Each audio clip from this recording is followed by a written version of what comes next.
Okay guys, we are going to make some sort of money box or storage box type project. This one is one we've made earlier. It's got some movable wings for the owl, which I think is quite cute. It has a rear money box access point here, which you can unclip, and you can get your money out, of course, from there. We've laser cut some detail, which is optional. I quite like the top. I quite like the design actually. It's about as tall as a large pencil, about 130, 140 millimeters high. We've been toying at some different ideas, Jake and I. Here's some design work for the later one. We're going to try this one, and you can see what we've done. We've got the elephant design there, and we have established then the initial design, the design with the various parts drawn and separated, and then actually separated we've got the body part, the ears and the nose and the trunk, if you like, the head and the trunk part. So we're going to go from there. The wood we're using is some pine wood. It's about 15 millimeter thick, and it's about 100 millimeters wide. We may actually, in fact we're going to probably laminate, glue these together with some PVA glue in a minute, and may try and make it from two parts of that. So we'll come back to you. So looking forward to this project. Little quick one for those younger students. All right. Here comes Jake. What do you think so far, Jake, of the project? Yeah, I think this is a really good beginner's project and really good for someone quite young. Yes. Okay, I've cut out the body parts. We've got a line of symmetry there we've used so that each side is the same. The ears can be cut the same and just turned around, of course, because they will be symmetrical. Okay, obviously the head won't be symmetrical. So we'll come from the initial designs to the design to the various body parts. We're going to have two of those for the rear, the back of the project, and the front, of course. So we have the front part here and the rear part, which can be plainer actually. And then of course the box inside here, or the storage unit here, which could be jointed. We've butt jointed that, but you could carefully, with your adult supervisor, you could even put some dowel joints in it or screw it together as well. So it's really tough. And we're going to try and add some moving parts to it, like we've done on the owl, and we may look at some other detail for the base perhaps. Okay, come back to the next part. From the design, we've put the various shapes onto a piece of pine wood, which is 15 millimeters thick. Okay, and we are going to now cut this out using a coping saw, which looks something like that. That is a coping saw. Or if you've got a more professional setup, you could use a fret saw there. Okay. Now let's just have established the sizes here, so you know a little guide. So if I put the ruler there, get an idea of length there. So that whole piece there is about 30, it's about 400 millimeters in total length, and we try to put the pieces of wood together so we're not wasting any of the timber. Okay, back to the owl or elephant project we're doing. There's the design elements and the templates we made here. That is the front part. There are the ears, there's the head, and I've done an additional rear part here, and I've trimmed it off so it's lower as it would be on an elephant. Okay, so this is all turning out well. We're going to cut it now using the coping saw or power fret saw, and Jake's using the coping saw now just to finish off this edge. Pull it towards you, keep it level. You can adjust the blade, of course, at the bottom here, can't you, Jake? Yes.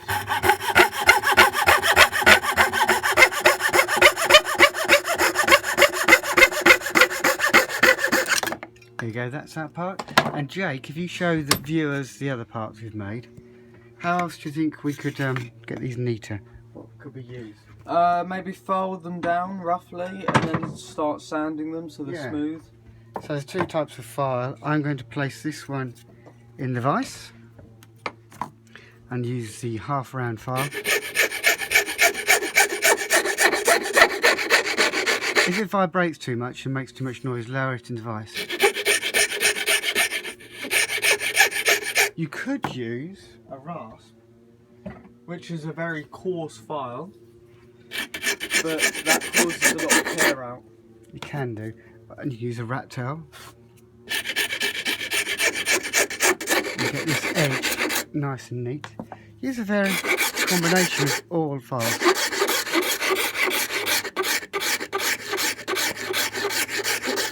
So I'll do that all over, and then remove all the saw marks. Come round, Jake, there you go. And then we can sand it, can't we? With a little bit of Glass paper. That's really important to get that neat. We have to do that in all of them. It's taken quite a bit of time. It's taken over an hour to cut this out already, these parts. It's about 20 minutes, 15 minutes, 15 minutes, another 15, quite small.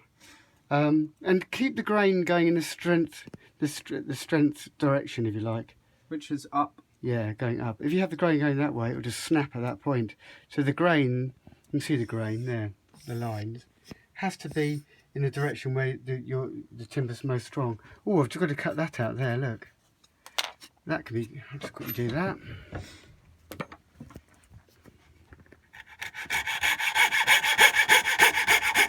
I'm going to turn the blade there. It's sunny October. No, November, isn't it? Oh no, it's October. It's October. Today, is it? Yeah. October the 1st, right. And then we could use the file.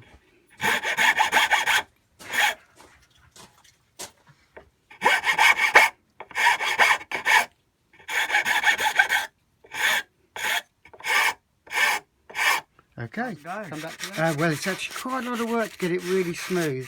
Spent a lot of time getting the ears right, and I've sanded up the front and got the fluffy edges off, and that edge there is hard. You've got to get a sandpaper right in.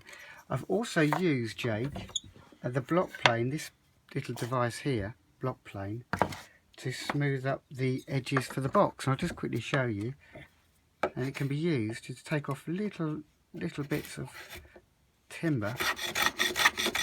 Can you see? There's the little shavings. And this is why. There's the back. There's the base. That goes there.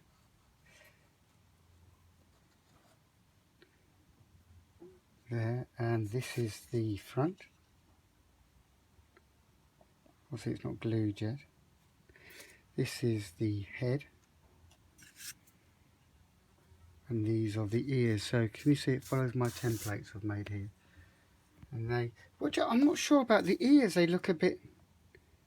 Are they a little bit big or? Yeah, I think the ears. Or do they go behind? Ah, no, they go behind maybe. They go behind. Right. So we will come up with a wave holding that, perhaps with a small block of wood at the back, and we'll put the ears in between there. Yes, we'll do that. All right. So we'll make a small block behind here, and then we'll glue it together. I don't think I'll make mine into a money box because money isn't really collected much now, is it? No. And at some point, we'll, of course, we'll make it a little shed hacker. Okay, you think it's okay for the younger ones? Yeah. I think it will look quite good. Yeah. All right, come back we're to gonna put the ears on. So we're going to use the bradawl, like a sharp screwdriver, make a little indent, twist it slightly, and the same there. Not too near the edge, just in case it does try and split the wood. And we're going to use these 20mm panel pins or nails, just 20mm. We're going to pop them in there, and I'll find my hammer. Look at my neat hammer there. Put it in position. Is that about right, Jake? Yeah.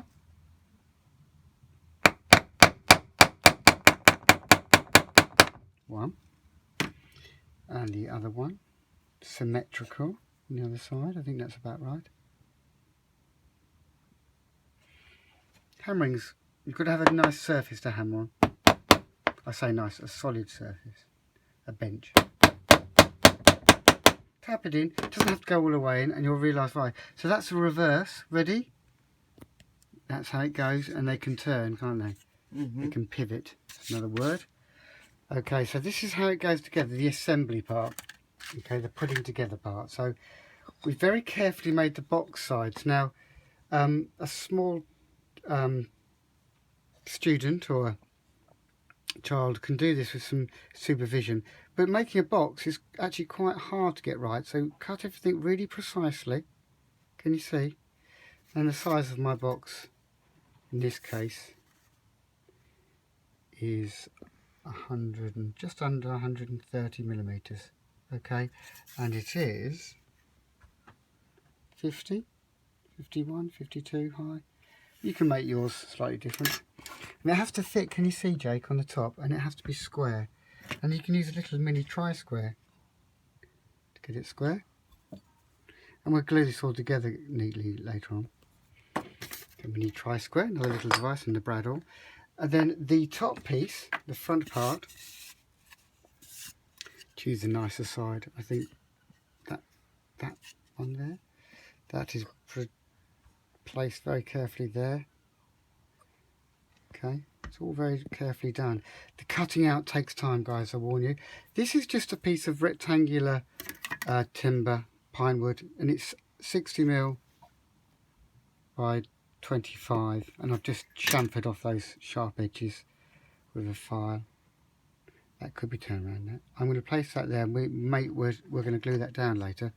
That has to fit there, so that can be glued onto there, and then that will be placed onto here. Does that look about right? I think it needs to be slightly higher. Just look at my design there. Because on the design it's higher. Yeah, there's the design. Slightly higher, so we can just move that slightly higher and glue that in place there. That's there. But wherever you glue it, make sure you hold it and you can still move those ears. And then I suppose that could all be glued together very carefully. But do it with your adult supervision to help you. What new tools have you used, Jake? Maybe the bradawl. The Because it's bradawl, basically a flathead screwdriver, mini tri-squares. Some people use these larger ones. which are a normal standard size. Okay, that's checking squareness of things. Not the box there. And we have the files and the coping saw we used. And I think really that's the basics of the project. The eyes, of course, you can draw on. Looking at my eyes there, they can be little sad eyes, couldn't they? Droopy eyes.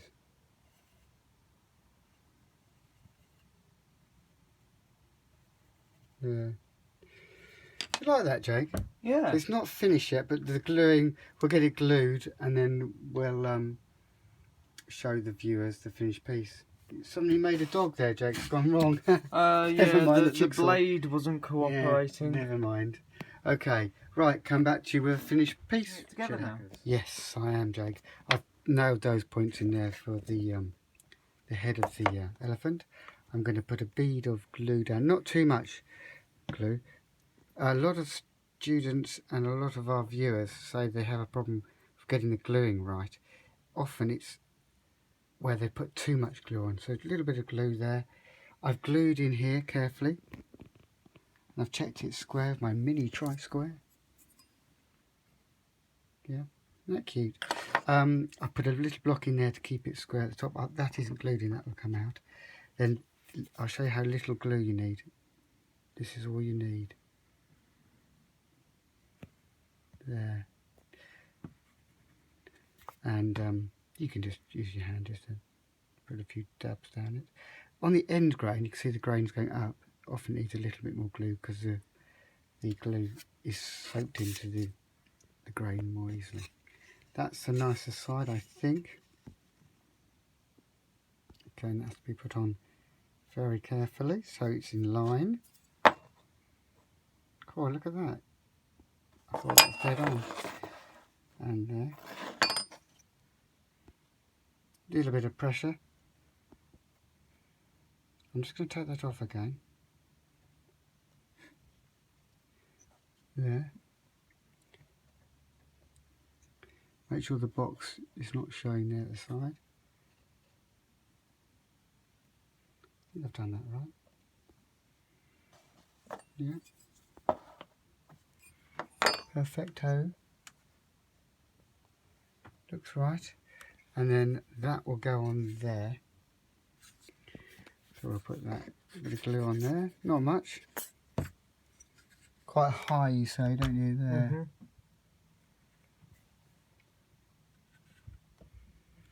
And we're making him or her a shed hacker there. So that's nearly done. And the you can see the ears moved still. I could have it slightly to an angle. Sometimes they are, aren't they? Right. So that's it gluing. Check it hasn't moved. Okay. Yeah. I think that's good. Do you, Jane? Yeah, I think it's brilliant. I'll just get. Yeah, I don't want that showing there, so I'll have that. Move that there. And that can come out later on. Yeah. So there we go, guys. That's the bit of PVA glue. You can buy that anywhere. Polyvinyl acetate glue. Okay, so that's it, and we may just do a little clip with it finished and glued together. Shall I glue that on, Jake?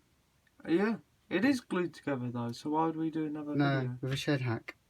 There. Shall I put it that side or that side? That side. Oh, you're very precise.